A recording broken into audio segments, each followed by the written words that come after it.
Hold on tight, because you're about to be immersed in a true crime story that will grip your heart, ignite your anger, and leave you questioning the very essence of justice.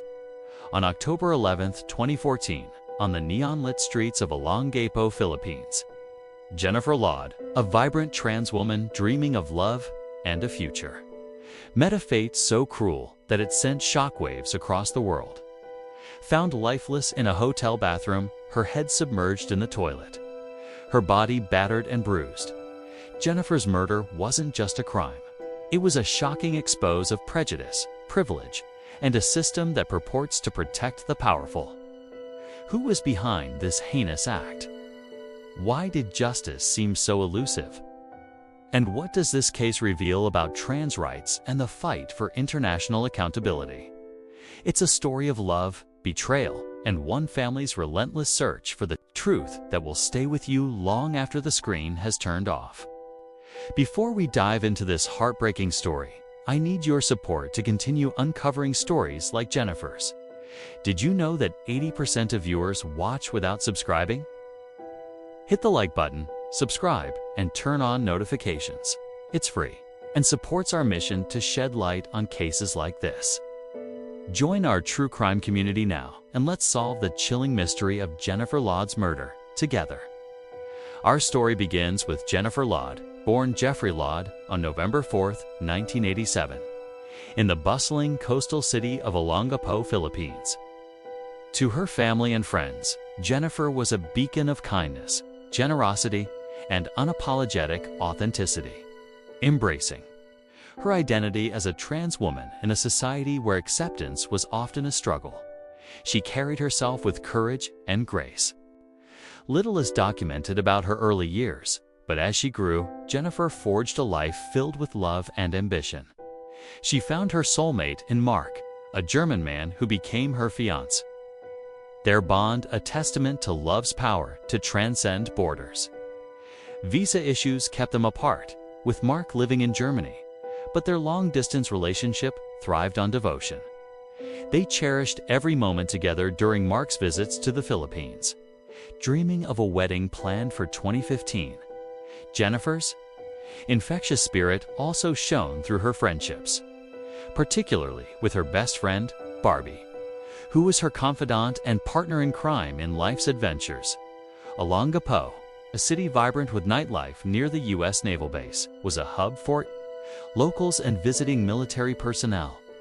On the night of October 11, 2014, Jennifer and Barbie decided to soak in the energy of a local disco, the Ambiance nightlife bar.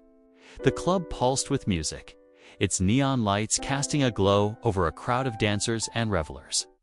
Amid the laughter and clinking glasses, Jennifer met two U.S. Marines, Joseph Scott Pemberton, 19, and a fellow soldier, in the Philippines for a joint military exercise under the Visiting Forces Agreement, VFA. Witnesses noted a spark between Jennifer and Pemberton, a young Marine with a boyish charm. After flirtatious banter, they left the club together, heading to the nearby Cell Zone Lodge, a budget hotel. Barbie tagged along, agreeing to wait in a separate room to give them privacy. It was a night that promised fun and connection till it descended into horror. Just 30 minutes after checking into the hotel, witnesses saw Pemberton rush out of room 1, leaving the door ajar, his face tense and movements hurried. His abrupt exit raised suspicions, and a hotel employee was alerted. Entering the room, the worker was met with a nightmarish scene. Jennifer's half-naked body slumped in the bathroom, her head submerged in the toilet, her face and neck marred with dark bruises. Her body bore scratches on her back and forearms, and her neck was nearly black from strangulation marks. The autopsy painted a grim picture. Jennifer had been drowned, her lungs filled with water, with signs of a violent struggle that pointed to a prolonged and brutal attack. The discovery sent shockwaves through Olongapo, reaching Jennifer's family and Mark, who flew from Germany to mourn his fiancée, his grief palpable as he faced the loss of their shared future. Barbie, heartbroken but resolute, stepped forward. As a key witness, she told police Pemberton was the last person seen with Jennifer. A claim corroborated by others who saw him board a taxi to Subic Bay and rejoin his naval ship. A fellow Marine later revealed Pemberton confessed to the attack, admitting he choked Jennifer after a confrontation. Barbie's courage in speaking out, including public statements to the media, transformed the case into a national and international firestorm. This wasn't just a murder, it became a symbol of the unequal treatment of U.S. military personnel in the Philippines, reigniting debates about the VFA, which granted American troops special legal protections. Social media, including posts on X, buzzed with outrage, with many labeling the killing a transphobic hate crime fueled by Pemberton's prejudice against Jennifer's identity and Filipino locals. The investigation hit immediate roadblocks. The Philippines demanded jurisdiction, but the U.S. invoked the VFA, keeping Pemberton in naval custody on his ship, where he lived freely, dining and socializing as if untouchable.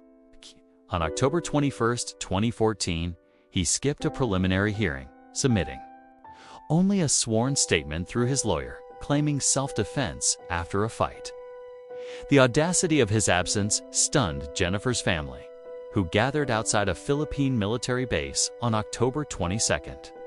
When Pemberton was finally transferred, they're still under U.S. guard. They were denied access. And Mark, seeking closure, was deported to Germany and blacklisted from returning, a move that enraged the public. The double standards were glaring. A Filipino suspect would have faced immediate arrest. Yet Pemberton enjoyed privileges tied to his citizenship and military status. Evidence stacked against Pemberton. 3 condoms found in the hotel room bore his DNA on the outside, but the bodily fluid inside didn't match his, raising chilling questions. Was another person involved, or had evidence been tampered with? Pemberton claimed someone else entered the room after he left, but witnesses confirmed he was the only one seen exiting. In court, he offered a disturbing account, unaware Jennifer was trans until they became intimate. He felt violated and reacted with violence, beating and choking her. He claimed he thought she was unconscious and submerged her head in the toilet to revive her, denying intent to kill. Jennifer's family rejected this, pointing to the autopsy's evidence of prolonged strangulation and extensive injuries, bruises on her face, eyes, and neck, and scratches across her body, suggested a deliberate, hate-driven assault. They believed Pemberton knew Jennifer's trans identity beforehand, planning the attack out of transphobia and disdain for Filipinos. It's a sentiment echoed by activists who saw the murder as a hate crime rooted in cultural and gender prejudice. The trial, closed to media to shield Pemberton, was a battleground of conflicting narratives. On December 1, 2015, the Olongapo Regional Trial Court convicted Pemberton of homicide, not murder, sentencing him to 6 to 12 years. In March 2016, his sentence was reduced to 10 years, a decision that stunned advocates who argued the brutality warranted a murder charge. Pemberton's punishment was cushioned by privilege. He was detained in a comfortable, U.S.-controlled facility at Camp Aguinaldo, retaining his military rank and salary. He paid $3,300 for funeral costs and a similar amount to the family, who rejected it, declaring no sum could replace Jennifer. The family's fight for justice was a small victory, but the leniency felt like a betrayal. The saga took a devastating turn on September 20, 2020, when Philippine President Rodrigo Duterte granted Pemberton an absolute pardon after just 5 years, citing good conduct. Released and expelled from the military, Pemberton returned to the U.S., facing no further prosecution despite promises of a military trial. His lawyer claimed he regretted the incident and wished to apologize. But no letter emerged, and the family refused to meet him, seeking closure on their terms. The pardon ignited protests across the Philippines and U.S., with LGBT groups, including Transgender Europe and local advocates, decrying it as a miscarriage of justice. On X, posts highlighted the case as evidence of U.S. military impunity, with hashtags like #JusticeForJennifer trending. Activists argued the murder was part of a pattern. Previous incidents involving American troops in the Philippines often ended with leniency, leaving local victims without justice. Jennifer's story is a heartbreaking collision of identity, power, and systemic failure. It raises haunting questions. Was Pemberton's punishment fair? Or did his status shield him? Did prejudice drive the crime? Or was it a spontaneous act?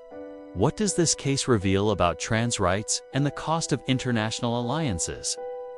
Jennifer's family, despite their grief, continues to advocate for her legacy, demanding accountability in a world that too often looks away. Share your thoughts below. What do you make of this tragedy and its aftermath? If this story moved you, like, comment, and subscribe with notifications on for more heart-wrenching true crime tales. Let's keep Jennifer's fight for justice alive. Stay safe and see you in the next video.